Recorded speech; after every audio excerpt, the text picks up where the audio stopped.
చదవయ్యా 3వ అధ్యాయం 3వ జడలు అల్లుకొనుటయు బంగారు నగలు పెట్టుకొనుటయు వస్త్రములు ధరించుకొనుటయు వెలుపటి అలంకారం గురించి కూడా ఉందా అక్కడ?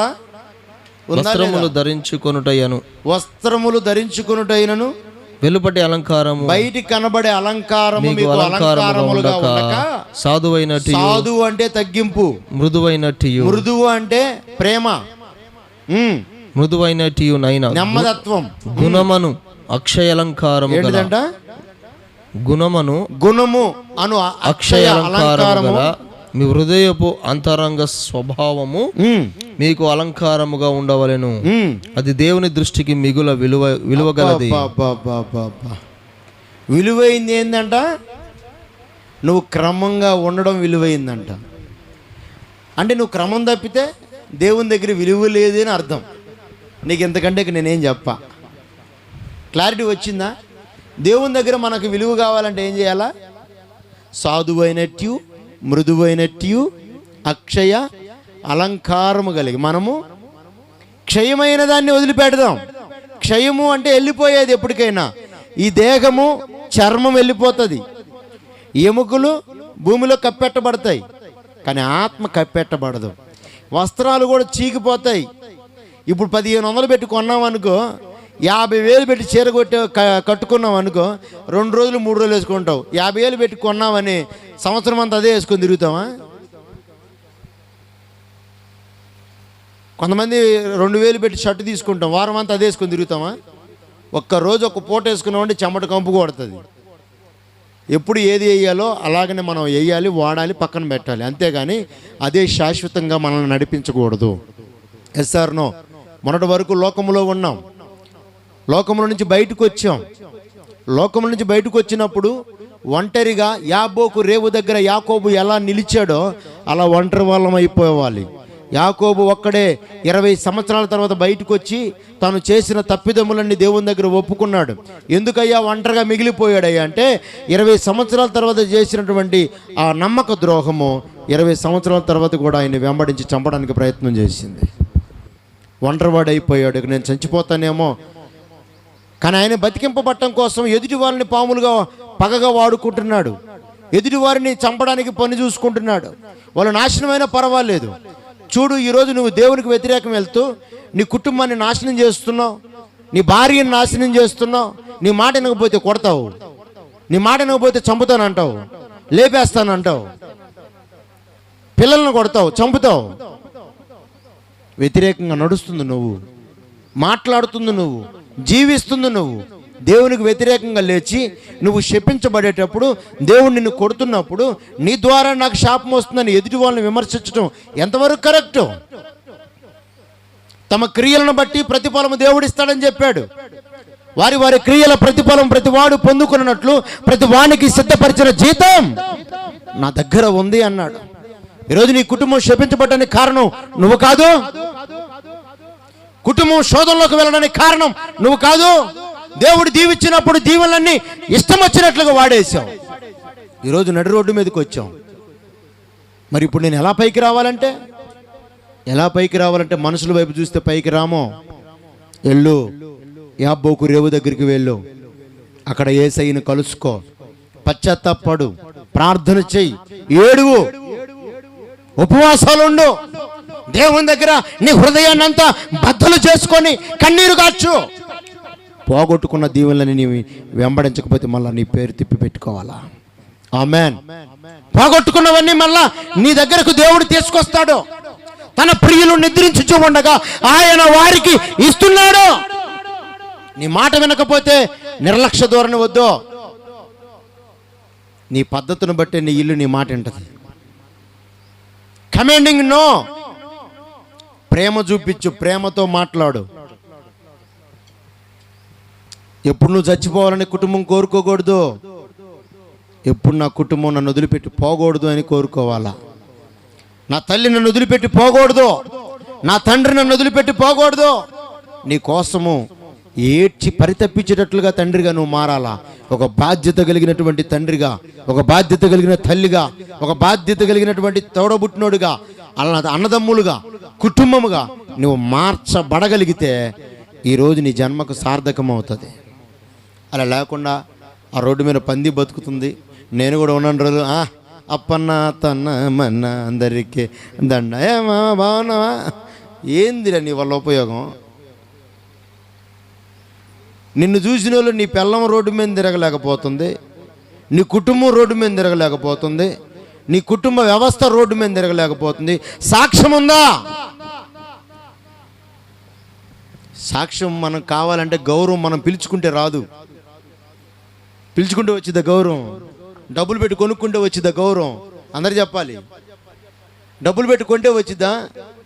చెప్పండి. అయితే తలా ఇంత అని కొనుక్కుందాం. గౌరవం అనేది మాటలో కాదు, నడకలో రావాలి ముందు. ఆమెన్. ప్రవర్తనలో రావాలి. ఆమెన్. జీవితంలో రావాలి. ఆమెన్. నువ్వు ఉండే విధానంలో రావాలి. ఆమెన్.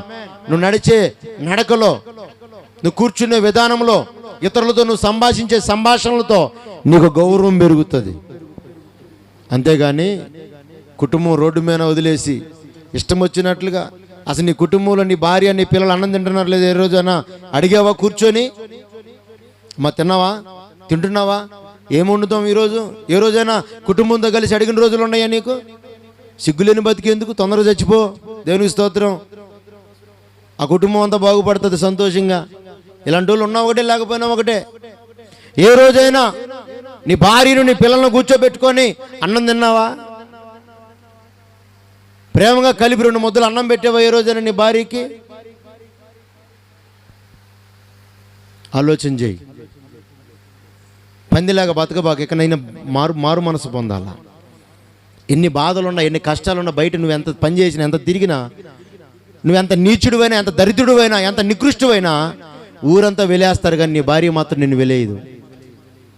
ఆపదలో ఉన్నప్పుడు రాగానే నిన్ను ప్రేమించి అన్నం కలిపి నీ నోట్లో పెడుతుంది. అది భార్య. ప్రేమించి, భార్యను ప్రేమించి, పిల్లల్ని ప్రేమించి, కుటుంబం కోసం బ్రతుకు. అలా వాళ్ళు ఎవరు పిలిచారు, ఆ ఫంక్షన్ ఉందంట పోతుంటే, వాడెవడురా బాబు, ఈడెవడురా బాబు, వాళ్ళతోటి మనకేం పని? నీ కుటుంబం పతనం చేసుకొని వాళ్ళ కోసం బతుకుతావా మనం? Yes or no? చెప్పాలా? అందరు చెప్పండి. మన కుటుంబాన్ని పతనం చేసుకొని మంది కోసం బతుకుతామా? వెనకాల ఉన్నవాళ్ళు కూడా చేయత్తాలా? ఈరోజే స్టార్ట్ చేయి. ఈరోజే ఇంటికి వెళ్ళంగానే, ప్రార్థన అయిపోగానే ఏం తెచ్చుకుందాం ఈరోజు అడుగు నీ భార్యనే. సిగ్గులేనోడా, ఇంకెంతకాలం బతుకుతావట? స్తోత్రం. రేపు ఎట్ట చచ్చిపోతామో తెలియదు, కానీ పురుగులు పెట్టిపోయాడు ఈయన మనవడు అనకుండా నా భర్త మంచి సాగు చచ్చాడని చెప్పాలా? స్తోత్రం. హల్లెలూయా. తిడుతా దూషిస్తా చావకూడదు. మనం ప్రేమతో చచ్చిపోవాలా. మనం వెళ్ళిపోతే మన కోసం అంగలార్చాల కుటుంబం. అంత ప్రేమ మనలోకి రావాలా. ప్రార్థన అయిపోయిన తర్వాత మంచిగా పిల్లలందరినీ పిలిచి ఏం తెచ్చుకుందాం అని అడుగు. చికెన్ తెచ్చుకుంటారు, మటన్ తెచ్చుకుంటారు, కోడి మాంసం తెచ్చుకుంటారు, మీ ఇష్టం. కోడి మాంసం అంటే నాటుకోడి మాంసం, చేపలు తెచ్చుకుంటారు. కానీ మంచిగా తెచ్చుకొని వండుకొని తినండి. తిన్న తర్వాత బొచ్చులు ఎత్తిపోకండి. స్తోత్రం. తిన్న తర్వాత ప్రేమతో అందరూ ఇంకా ఏమైనా కావాలా, రేపు తెచ్చుకుందాం, నీకు ఏదైనా కావాలంటే నన్ను అడగండి అమ్మ, భయపడమాకండి. ఈరోజు నుంచి మనం అందరం కలిసి సంతోషంగా ఉందాం, ఎప్పుడు మిమ్మల్ని బాధ పెట్టనని ప్రేమగా 2 మాటలు మాట్లాడు. ఎంత సంతోషిస్తారో తెలుసా నీ పిల్లలు? నీ కుటుంబం ఎంత సంతోషపడుతుందో తెలుసా? రోజు శత్రువులా కనపడే మా నాన్న, మా అమ్మ ఈరోజు నాతో ప్రేమగా మాట్లాడారని వాళ్ళకి ఇక పండగ. క్రిస్మస్, నిజమైన క్రిస్మస్ వాళ్ళకి పండగ చేస్తే రాదు. తల్లిదండ్రులు ప్రేమగా బిడ్డలతో ఉన్నప్పుడు, భర్త భార్యతో ఉన్నప్పుడు, భార్య భర్తతో ఉన్నప్పుడు ఆ పండగే వేరు. హల్లెలూయా. మంచిగా చికెన్ తెచ్చుకొని దోశలు పోసుకొని తినండి, చపాతీ చేసుకొని తినండి. ఎట్లా ఉంటుంది? సంతోషంగా ఉండదా? లేదా నేనమే మా ఫ్రెండ్తో నేను షీటింగ్లో ఉన్నామే తినేసి వెళ్ళిపోయాడు. అదే యానా మనోడు తొందరరా ఇంటికే, గాలి సవాసాలు ఎక్కువైపోయినాయి నీకు. మా ఫ్రెండ్ ఉన్నాడు కాబట్టి బతికిపోయినా, లేకపోతే నేనే ఒరే నువ్వు నుంచోడానికే ఓపిక లేదు. మళ్ళీ ఆమె ఫోన్లో వార్నింగ్లు ఇస్తాం మనం.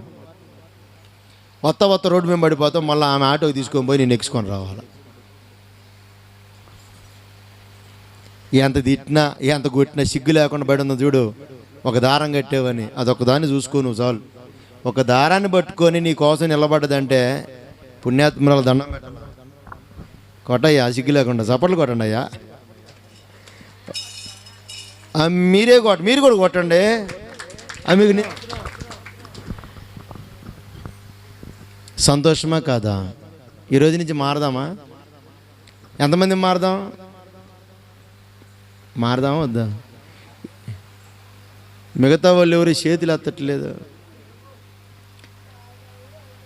భార్య తప్పు చేస్తే భర్త క్షమించేసి మళ్ళా కలుపుకోవాలా? అర్థమవుతుందా? నేను కాళ్ళ కింద పోను. కాళ్ళ కిందకి ఎవడు పొమ్మన్నాడు? జుట్టు పట్టుకొని లాక్కరా, తర్వాత చూసుకుందాం. స్తోత్రం చెప్పండి. జుట్టు పని లాక్కొచ్చి ఏందే నువ్వు ఏడకు పోయేడిదే? తాలిబొట్టు కట్టినా కదా, నువ్వు నా దగ్గర ఉంటావని కదా కట్టింది, మెమ్మలు కూడా ఉంటావని కట్టినానా? స్తోత్రం చెప్పండి. చెప్పరేందండి?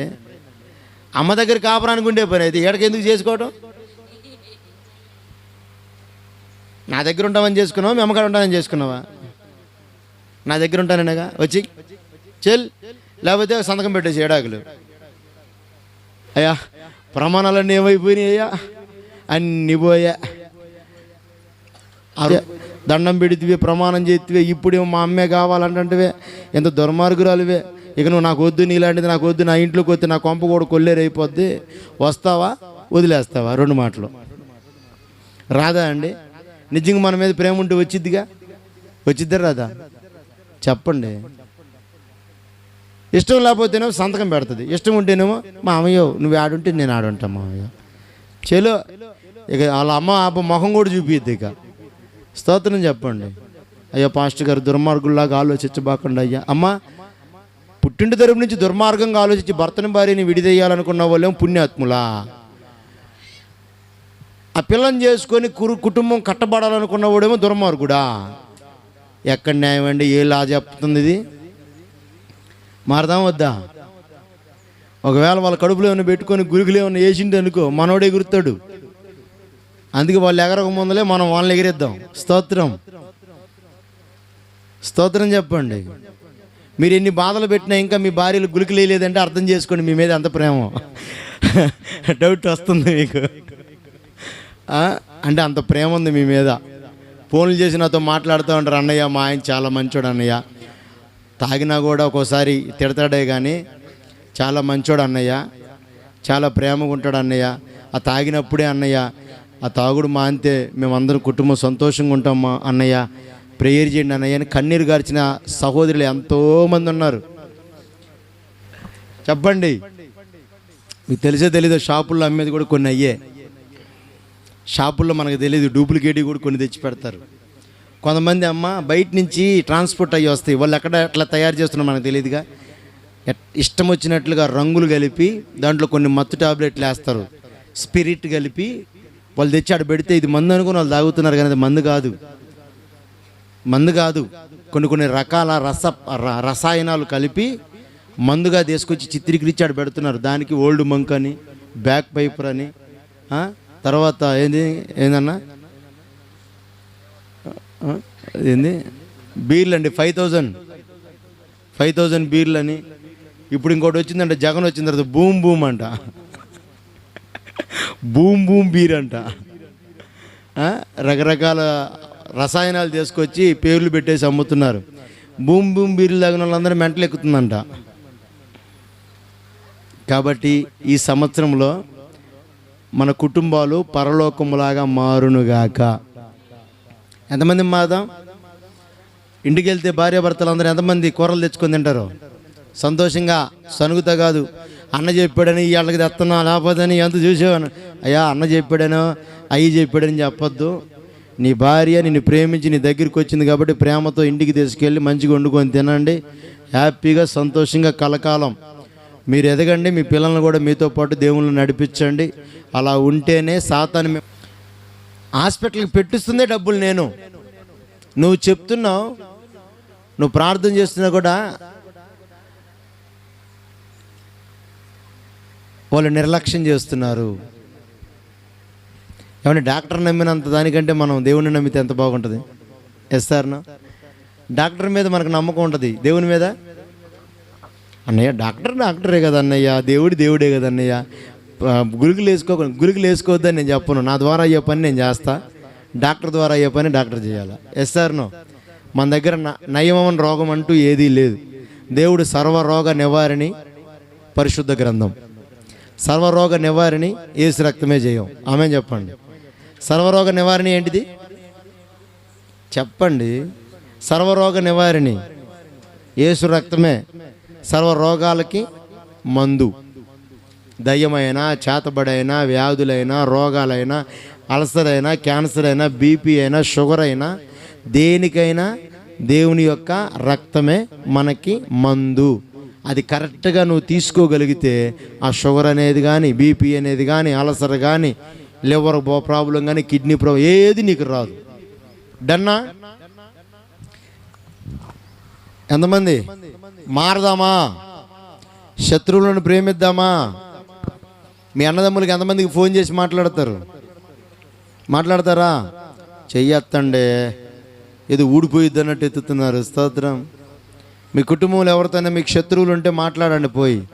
ఎందుకంటే 20 సంవత్సరాల తర్వాత అయినా తప్పలా యాకోబు ఏశావు కాళ్ళ దగ్గరికి వెళ్ళడానికి వెళ్ళాడు. శత్రువును ప్రేమించాడు, ఆయన శత్రువును ప్రేమించాడు. వాళ్ళిద్దరు ఐక్యమయ్యారు.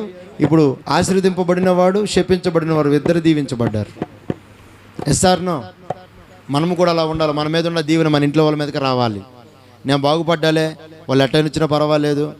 ఒకవేళ మనకు వెహికల్ ఉంటే, మనం ఇద్దరు వస్తున్నాం అనుకో, మన కాడ వెహికల్ లేని వాళ్ళు నడిచి వస్తుంటే, నీ కాడ అవకాశం ఉంటే వాళ్ళని ఎక్కించుకొని రండి. నువ్వు చేసే గొప్ప మేలేదో తెలుసా? ఒక్కరినైనా ఇద్దరినైనా దేవుని మందిరానికి నడిపించటమే నువ్వు చేసే మేలు.